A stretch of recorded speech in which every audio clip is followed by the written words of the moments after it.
आज जो बताने वाले हैं आपको बेटा, वो है विद्युत चुंबक। क्या है? यानी कि इलेक्ट्रोमैग्नेट। क्या बोलेंगे इसको? परिभाषा बोले तो बहुत आसान है, परिभाषा तो बोले बहुत आसान है। उसने हमें समर्थन दिया जी सर कि आसान है, तो हम सही में आपको एक्सप्लेन कर देते हैं कैसे आसान है। ये विद्युत चुंबक है। कैसा चुंबक है? और ये चुंबक जो है ना बेटा, ज्यादा शक्तिशाली चुंबक तो बन जाता है जब तक विद्युत धारा प्रवाह होता है, लेकिन जैसे विद्युत धारा का प्रवाह रुकेगा इसका चुंबकत्व नष्ट हो जाएगा। क्या हो जाएगा? नष्ट। इसलिए अस्थाई चुंबक ये नहीं है। क्या है? इसलिए अस्थाई चुंबक ये नहीं है। और इसमें लोहा का उपयोग किया जाता है, कच्चा लोहा का। किस लोहा का? कच्चा लोहा। और कच्चा लोहा में हमने आपको बताया था कि जो चुंबक की ओर आकर्षित होने वाले पदार्थ हैं वो तीन प्रकार से होते हैं: लोह चुंबकीय पदार्थ, अनुचुंबकीय पदार्थ और प्रतिचुंबकीय पदार्थ। तो लोह चुंबकीय पदार्थ में हमने एक बात आपको सिखाया था, शायद आपको याद हो, हम आपको पुनः याद दिलवा दें कि अयुग्मित इलेक्ट्रॉन्स होते हैं। क्या होते हैं? अयुग्मित इलेक्ट्रॉन्स होते हैं, जिस कारण से ये इसके अंदर अच्छी शुग्राहिता हो जाती है और इलेक्ट्रॉन को ये अपने अंदर ही ये एक दिशा में निरूपित करवा देते हैं, जिस कारण इसके डोमेन एक दिशा में हो जाते हैं और विद्युत धारा का प्रवाह आसानी से हो जाता है। लेकिन ये चीज अनुचुंबकीय पदार्थ में कम हो पाता है, क्योंकि उसके पास अयुग्मित इलेक्ट्रॉन्स कम है लोह चुंबकीय के मुकाबले। जी। और प्रतिचुंबकीय पदार्थ में तो युग्मित इलेक्ट्रॉन्स होते हैं, अयुग्मित होते ही नहीं, इसलिए उसमें थोड़ा प्रतिकर्षण होता है। तो हमने पिछले पॉइंटों में ये पढ़ा था लोह चुंबकीय पदार्थ, प्रतिचुंबकीय पदार्थ और अनुचुंबकीय पदार्थ। तो उसी का फैक्ट यहां पर उपयोग होने वाला है कि आपके दिमाग में प्रश्न आएगा कि हम लोहा को ही क्यों लिए, कि लोहे में अयुग्मित इलेक्ट्रॉन्स बहुत संख्या में होते हैं, मैक्सिमम संख्या में होता है। आपसे पूछा जाए कि चलो भाई विद्युत चुंबक बना लिया, लेकिन इससे आगे की बात बताओ, क्यों बनाया?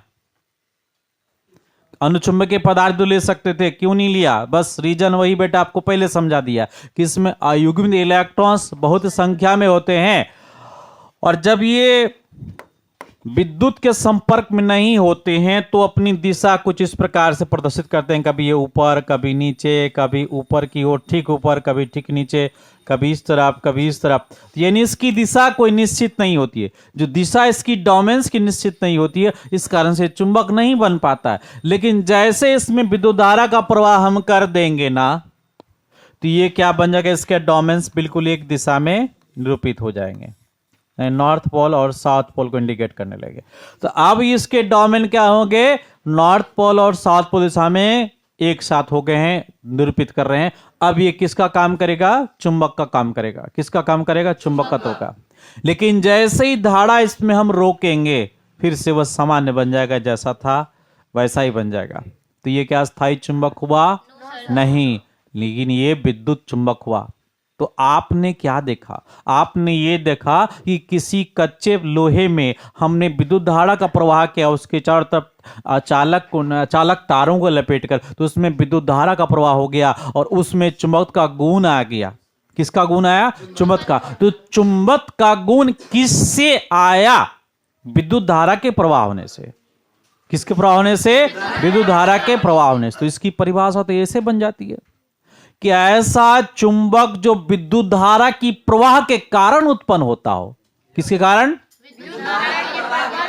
उस हम क्या बोलेंगे? विद्युत चुंबक। क्या परिभाषा में कोई डाउट आपको? हमारे साथ बोलेंगे एक बार कि ऐसा चुंबक जो विद्युत धारा की प्रवाह के कारण उत्पन्न होता है, विद्युत चुंबक कहलाता है।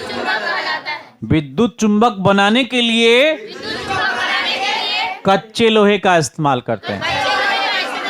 इतना बात तुम लिख सकते हैं ना बेटा, कोई डाउट नहीं।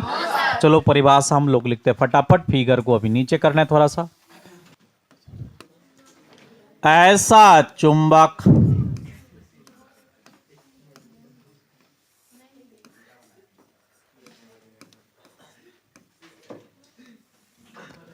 जो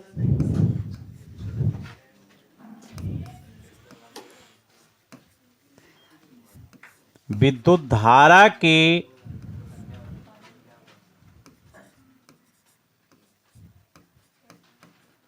प्रवाह के कारण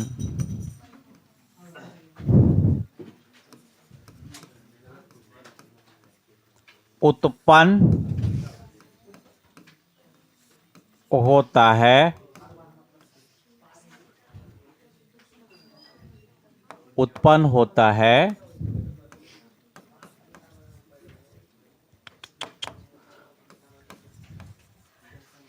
विद्युत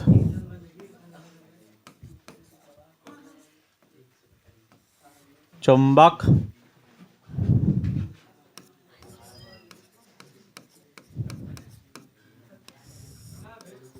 कहलाता है।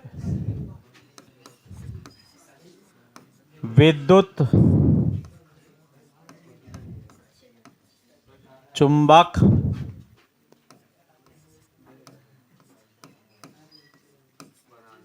बनाने के लिए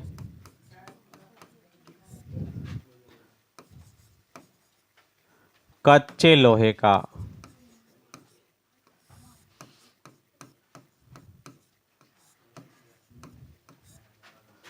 उपयोग किया जाता है।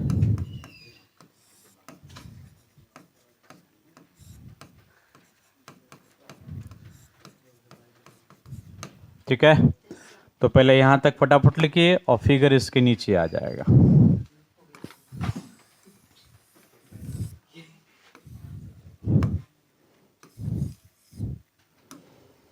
बोलो यहां तक हो गया बेटा, कोई दिक्कत तो नहीं। हमने ये इतना ये समझ लिया कि ये विद्युत चुंबक क्या है, यानी इसकी परिभाषा क्या है और ये किस पदार्थ से बनता है, ये हम लोग समझ गए। अब इसको बनाते कैसे ये समझ लेते हैं। इसका फिगर यहां दिया हुआ, तो हमने क्या लिया है कि एक कच्चा लोहा लिया है, इसके ऊपर हमने कुचालक तार के फेरे लपेटे। कुचालक तार मतलब क्या हुआ, तार में विद्युत धारा प्रवाह होता है, लेकिन ये उसके ऊपर एक कवर लगा हुआ है। क्या लगा हुआ है, कवर, एक पॉलिश लगी हुई है। वो पॉलिश क्या होता है, इसमें जो हमने लपेटे रखे हैं लोहे के ऊपर, तो लोहे पे करंट नहीं जाएगा, लोहे पे करंट नहीं जाएगा, बस इसका सिर्फ आवेश जाएगा, प्रवाह जाएगा, आवेश के प्रवाह जाएगा। और आवेश का प्रवाह से इसमें क्या उत्पन्न होगा, चुंबकत्व उत्पन्न होगा।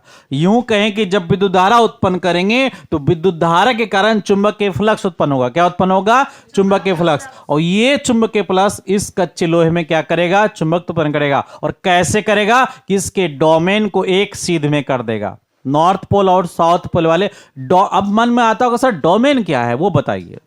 मन में सवाल आया ना कि डोमेन क्या है, बताइए। तो डोमेन क्या होता है, किसी पदार्थ का सबसे छोटा कण क्या कहलाता है, डोमेन। क्या कहलाता है, डोमेन। ठीक है, बस वो पदार्थ का जो कण थोड़ा लंबवर्ती हो, लंबे रूप में हो, गोल ना हो, कैसा हो, लंब रूप में हो, थोड़ा सा लंब हो। लंब इसलिए कि बेटा कि उसमें नॉर्थ पोल और साउथ पोल बनना चाहिए। क्या बनना चाहिए, नॉर्थ पोल और साउथ पोल। जैसे कि माइनस का चिन्ह ले लीजिए, तो माइनस के चिन्ह के दो छोर हो गए ना, एक ऋणात्मक क्या धनात्मक, ऐसा बोल के चलो। तो एक नॉर्थ पोल, एक क्या हो गया, साउथ पोल, ऐसा होना चाहिए। तो वो छोटा इकाई क्या कहलाता है, डोमेन। क्या कहलाता है, डोमेन। अब समझ गए डोमेन क्या है। तो अब इसको हम बनाते हैं। तो बनाने के लिए हम बातों को लिखते हैं, कैसे हम इसको बनाएंगे। तो लिखेंगे तो स्टार्ट करते हैं। कच्चे लोहे को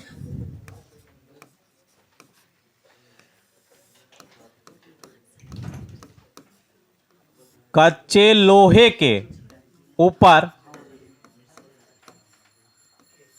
कच्चे लोहे के ऊपर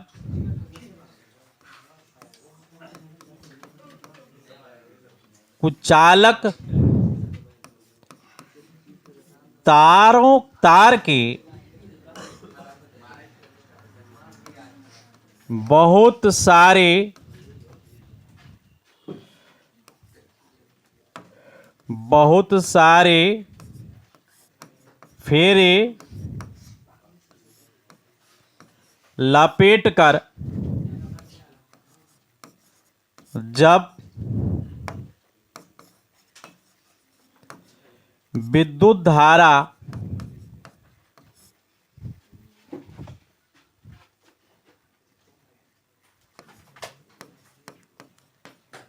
प्रवाह किया जाता है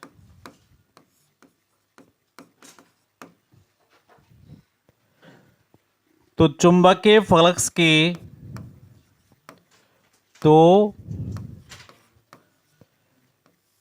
चुंबकीय फ्लक्स के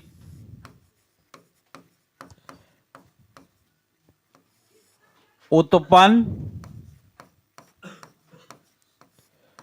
होने के कारण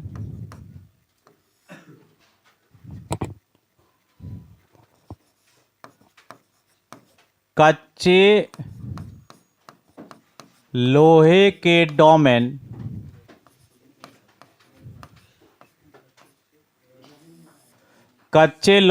डोमेन उत्तर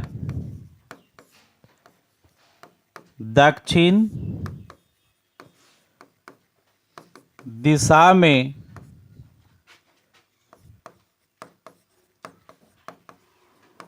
व्यवस्थित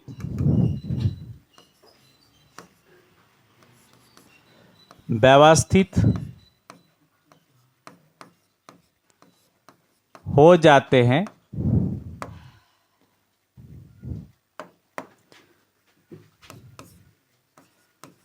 जिस कारण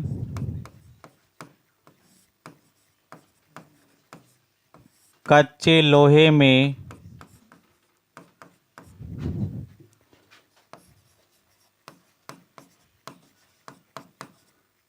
चुंबकत्व आ जाता है।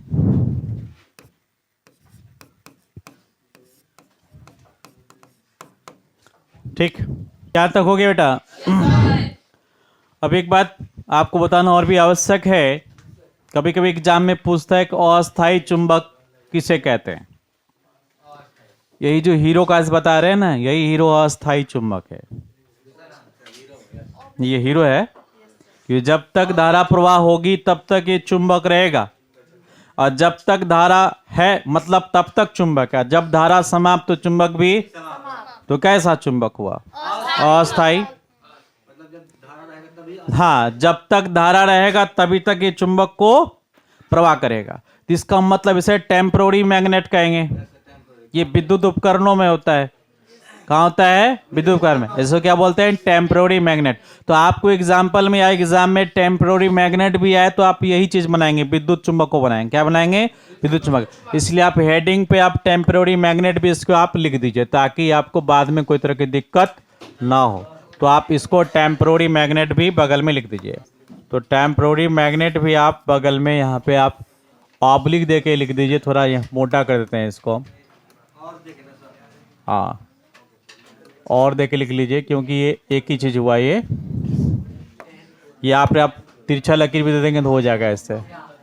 टेम्पररी मैग्नेट यानी क्या हो जाएगा? अस्थायी चुंबक।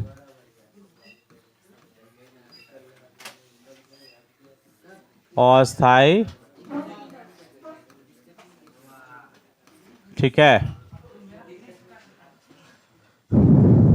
तो आपने इसका दूसरा नाम लिख लिया, टेम्पररी मैग्नेट यानी कि अस्थायी चुंबक। अस्थायी क्योंकि हमेशा के लिए था, जब तक धारा का प्रवाह रहेगा तभी तक ये चुंबक रहेगा, और जैसे धारा बंद, चुंबक भी क्या है? बंद। इसलिए क्या हुआ? अस्थायी चुंबक। तो ये लाइन हम यहां पर भी क्लियर करते हैं कि विद्युत चुंबक, हाँ हाँ आपके मन में जो आ रहा हम लिख रहे हैं, विद्युत चुंबक अस्थायी चुंबक होता है जब तक इसमें धारा की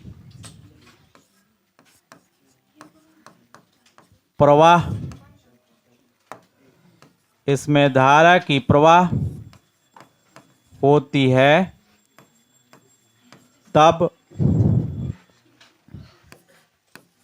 तक यह चुंबक के रूप में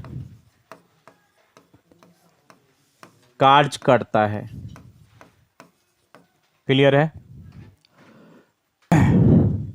तो बेटा कोई डाउट इसमें आपको? पूरा मक्खन